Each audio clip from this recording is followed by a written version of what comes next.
કોકનું ખોદતા જાય, બીજાની ટીકા કરતા જાય ને પાછા એમ કે હવે અમે તો કાંઠે બેઠા.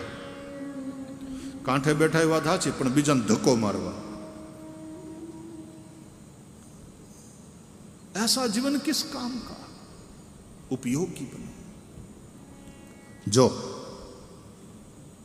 ઉપરાષ્ટ્રપતિ બને ને એકવાર, પછી એના રાષ્ટ્રપતિ બનવાના ચાન્સીસ વધારે કહેવાય. શક્યતા છે કે જે ઉપરાષ્ટ્રપતિ છે આજે એ આવતીકાલે રાષ્ટ્રપતિ બને. જે ઉપમુખ્યમંત્રી બને ભવિષ્યમાં એ કદાચ મુખ્યમંત્રી બને એવા ચાન્સ વધારે.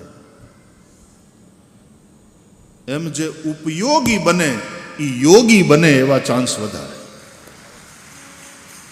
ભગવાન શ્રી કૃષ્ણ અર્જુનને કહે છે તસ્માત યોગી ભવાર્જુન. હે અર્જુન, એ માટે થઈને તું યોગી બન.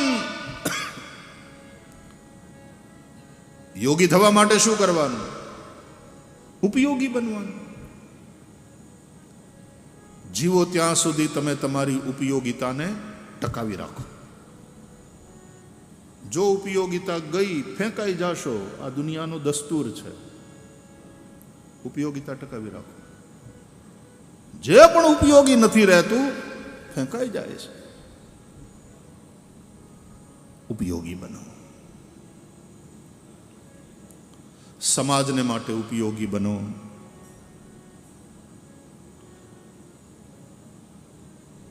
ભગવાનને માટે ઉપયોગી બનો.